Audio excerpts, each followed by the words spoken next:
ഓരോ മനുഷ്യ ജീവിതങ്ങൾ കാണേണ്ട കാര്യമാണ്. ഒറ്റയ്ക്ക് നിന്ന് ആ സാധനങ്ങൾ പറക്കിയിടുന്നത് നമ്മളെ ഓരോരുത്തർ മനുഷ്യരും മനസ്സിലാക്കുക. പെൺകുട്ടികളായാലും അവരുടെ ജീവിത സാഹചര്യങ്ങൾ കൊണ്ടാണ് ഈ ഓരോ ജോലിക്ക് ഇറങ്ങിത്തിരിയുന്നത്.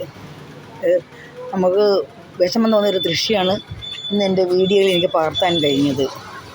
അപ്പം മനുഷ്യ ജീവിതം എത്ര ദുരിതം പിടിച്ചതാണെന്നുള്ളത് മനസ്സിലാക്കാൻ ഇങ്ങനെയുള്ള സാഹചര്യങ്ങളാണ് മനസ്സിലാക്കുന്നത്. എത്ര വർഷമായി ജോലി ചെയ്യാൻ തുടങ്ങിയിട്ട്? 10 വർഷം. ശമ്പളമൊക്കെ എങ്ങനെയുണ്ട്? കുഴപ്പമില്ലാത്ത രീതിയിൽ. ഈ ചാക്കുകെട്ടിൽ മൊത്തം ഒറ്റയ്ക്കാണോ എടുക്കുന്നത്? കുട്ടികളൊക്കെ ഉണ്ടോ? എത്ര കുട്ടികളുണ്ട്? 2 കുട്ടികൾ. എന്ത് ചെയ്യുന്നവർ? ഈ വരുമാനം കൊണ്ട് ജീവിക്കാൻ പറ്റുമോ? ഹസ്ബൻഡ് എന്ത് ചെയ്യുന്നു? അമ്മയും ഒക്കെ വീട്ടിലാണ്. ആർക്കെങ്കിലും അസുഖമുള്ളവരാരെങ്കിലും ഉണ്ടോ വീട്ടിൽ? എന്താണ് അസുഖം? ഹാർട്ട് പേഷ്യൻ്റാണ്. അപ്പോൾ ഇതിലെ വരുമാനം കൊണ്ട് വേണം വീട്ടിലെ കാര്യങ്ങൾ കൊണ്ടുപോകാൻ.